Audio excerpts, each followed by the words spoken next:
Hey, what's going on, y'all? T-Bob here. And Jake as well. And you're about to watch a little OTB LSU. We're going to give you all the latest, greatest between LSU football, baseball, women's basketball, softball, and everything in between. Bottom line, if you want to talk Tigers, keep it locked, subscribe, like it, and we hope you enjoy it. 2 months, straight up, on the dot. 2 months away from a game that will be unlike any season opener that we will ever see again.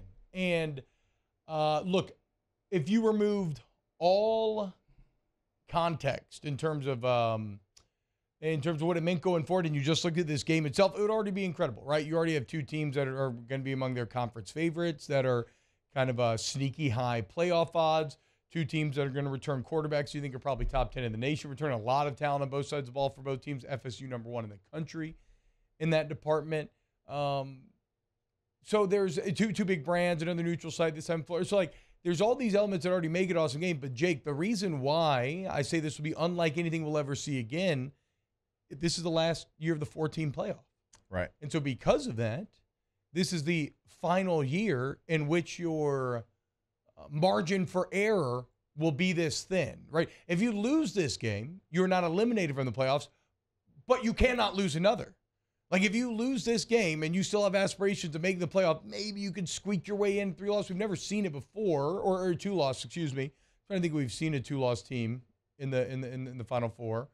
If we have, it's just been once. I don't remember. But either way, the point is, you lose this game and you have to be perfect, or your playoff dreams for this year are dead. And in a 12-team playoff, that won't exist. You'll have more margin for error. You can fight your way back. And so you have what is likely the most anticipated LSU opener since what? Oregon in 2011? Maybe Miami in 2018.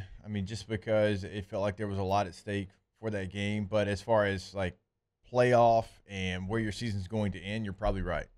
So a couple of top 5 teams is going to be incredible, and it's a throw of the dice, right? Here early on, you are going to put it all on the line, and there are going to be it's funny, Jake, so Monday morning quarterback is always a thing in football, right? Where everybody gets on Monday and you overreact to whatever you saw over the weekend, but it's always biggest the first game. As the season goes on, you kind of get into a flow and you become a bit more measured and you have more data from which to pull. And so you can be like, well, yes, he may have done that this game, but as we've seen on the season, he's been really good, the whole blah, blah. You don't have any of that week one. So not just in terms of actual competitive, we need to win the game so that, again, we increase our margin for error so that you can lose one later down the road if you need to, but also just from a confidence standpoint, both the fan and the players, how you perform week one can have a huge impact on the season. It's maybe why I'm so impressed that they managed to kind of bounce back last year after struggling out the gate, because that would have been easy to kind of say, oh, here we go again. It's going to be a third bad year in a row. And after such a brutal loss, they actually had the mental fortitude to say no more and to change that. Yeah, and you didn't really know what that game was going to be a year ago. You didn't think Florida State, they were kind of in that, is Florida State ever going to be back? And they certainly had a year last year, and they ended the season on an absolute heater, winning their last 6, but they won double-digit games, it seems like, for the first time in a very, very long time. And so, going into it, it didn't have the juice, but then it ended up being one of the craziest games that we've seen, and then both teams ended up having a really nice season. But now everything is pointing to that game. It's one of the biggest openers, not only for LSU or Florida State, but that I can really remember, because it's going to be a top 10 matchup. You already laid out the quarterbacks, T, and if you're Florida State, you know that you've got LSU week 1, you've got Clemson week 4. You've got to get off to a great start, because chances are you're going to lose one of those games. Even as good as Florida State's going to be, that is a very tough stretch. And so you realize how important that opening game is for you. Same thing for LSU, because you realize, oh yeah, you're in the SEC and nothing's going to come easy. So I love these openers. They can do a lot for you to spring you forward, but they also can do a lot to throw you backwards as well. LSU didn't allow it to a year ago, but you're talking about maybe one of the most marquee matchups we've had in an opener in the last decade of any school. And football is such a fickle mistress. Think about Mike Norvell right now. He has all the momentum in the world after last season, after winning 10 games, getting his entire team back, Jordan Travis back. It feels like Mike Norvell, like, this is a guy who was all but fired after the first 6 games of last season, even with the LSU win, even going into the year, like, Coach Prime, is he going to end up in FSU eventually, blah, blah. Right. And all of that now has kind of quieted down. But as you just pointed out, it could all unravel. If you lose both to LSU and Clemson, all of a sudden, you're not winning the ACC.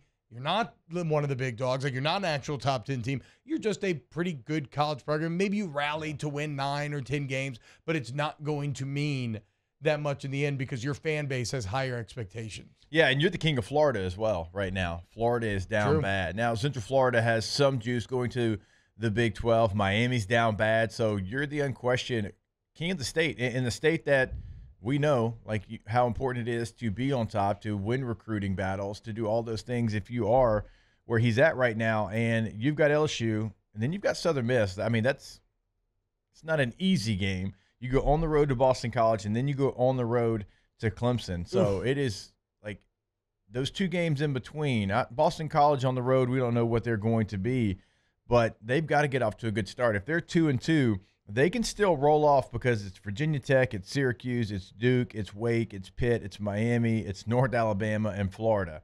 After that, it's easy.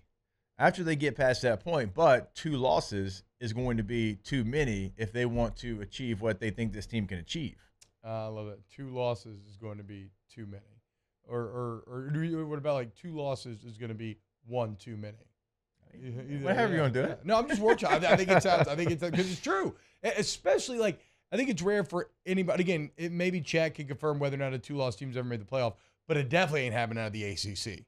Like, we have as a voting public, the sentiment has become painfully clear that we do not believe in the power of the ACC as a conference, and you must be. 1 loss is the only acceptable bar that gets you in. Wow, Jake, what incredible takes! I mean, those guys, they're just the best. I think so. And if you think so, again, hit the like button, subscribe, ring the bell so you get notifications when we post every single day here on OTB LSU.